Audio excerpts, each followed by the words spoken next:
Sayın Atatan YouTube kanalımızın izleyenleri, Türkmenistan gündemi haber bültenimize hoş geldiniz. Bültenimizdeki haber başlıkları: Azerbaycan, Türkmenistan'a yeni büyükelçi atadı. Avrupa Birliği Büyükelçisi Diego Ruiz Alonso veda ziyareti ve son haberimiz: Türkmenistan'da 1. sınıf öğrencilerine bilgisayar hediye edilecek. İlk haberimiz: Azerbaycan, Türkmenistan'a yeni büyükelçi atadı. Gismet Fuzulioğlu Gozalov, Azerbaycan Cumhuriyeti'nin Türkmenistan Büyükelçisi olarak atandı. İlgili emir Cumhurbaşkanı İlham Aliyev tarafından imzalandı. Yeni büyükelçi, Aralık 2015 tarihinden bu yana Azerbaycan'ın diplomatik misyonuna başkanlık eden Hasan Sultanoğlu Zeynalov'un Aşkabat'taki yerini alacak. Gozalov, Türkmenistan'a atanmadan önce Türk Devletleri Teşkilatı Genel Sekreter Yardımcılığı görevini yürütmüştü. İki Azer ülkesi arasındaki işbirliği son yıllarda ticaret, transit, lojistik ve enerji gibi alanlarda yoğunlaştı. Azerbaycan, İran'la imzalanan Üçlü Takas Anlaşması sayesinde 2022 yılından bu yana Türkmenistan doğalgazını ithal ediyor. Türkmenistan'dan Azerbaycan'a, Türkiye'ye ve Avrupa'ya uzanan Trans-Hazar Gaz Boru Hattı projesi önem kazanmaya devam ediyor.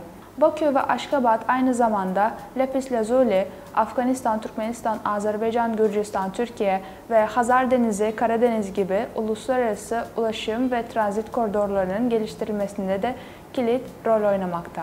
Sıradaki haberimiz Avrupa Birliği Büyükelçisi Diego Ruiz Alonso'ya veda ziyareti. Türkmenistan Dışişleri Bakanlığı'ndan bildirilen habere göre Türkmenistan Dışişleri Bakanı Raşid Meredov, Türkmenistan'da diplomatik görevini tamamlayan Avrupa Birliği Büyükelçisi Diego Ruiz Alonso ile görüştü. Toplantı sırasında Bakan Raşid Meredov, Avrupa Birliği Büyükelçisi'ne Türkmenistan ile Avrupa Birliği arasındaki ilişkilerin geliştirilmesine yaptığı kişisel katkılarından dolayı teşekkür etti. Aynı zamanda hem ikili formatta hem de Orta Asya Avrupa Birliği formatı çerçevesinde Türkmenistan ile Avrupa Birliği arasındaki etkin işbirliğine vurgu yapıldı. Bu bağlamda diplomatlar ikili işbirliği gündemini görüştüler ve öncelikli işbirliği alanlarında ortaklıkların güçlendirilmesine yönelik beklentiler konusunda görüş alışverişinde bulundular. İnsan Hakları Diyaloğu, Parlamentolar Arası Diyalog ve Avrupa Birliği Türkmenistan Ortak Komitesi toplantısı çerçevesinde düzenli ortak etkinliklerin önemli rolüne dikkat çekildi. Ortak eğitim ve değişim proje ve programlarının Erasmus Plus uygulamasındaki ilerleme, ekoloji alanındaki etkileşim ve yeşil dönüşüm konuları da ele alındı. Taraflar ayrıca çeşitli bölgesel programların uygulanması açısından etkili işbirliğinin de altını çizdiler. Son haberimiz Türkmenistan'da 1. sınıf öğrencilerine bilgisayar hediye edilecek. Türkmenistan'ın elektronik eşya üreten şirketi Aydın Geceler, bilimli markasıyla 76.677 adet bilgisayar üretti ve bu bilgisayarlar 1 Eylül tarihinde Türkmenistan'daki ortaöğretim 1. sınıf öğrencilerine hediye edilecek. Bilgisayarlar 1. sınıf öğrencilerine bilgisayar okuryazarlığının temellerini öğrenme ve yenilikçi dijital teknolojilere hakim olma yolunda ilk adımları atma olanağı sağlayacak.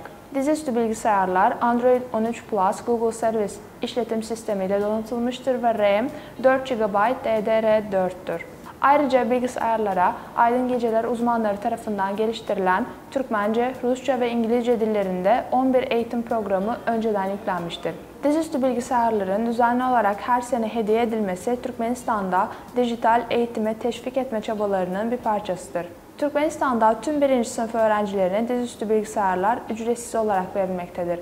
Bu ülkedeki gençliğin geleceğine yapılan önemli bir yatırımdır ve hükümetin herkese kaliteli eğitim sağlama konusundaki kararlılığının da bir kanıtıdır. Sayın Atatan YouTube kanalımızın izleyenleri, Türkmenistan ile ilgili Türkçe haberlerimizi hatahatantürkmenistan.com haber sitemizden takip edebilirsiniz.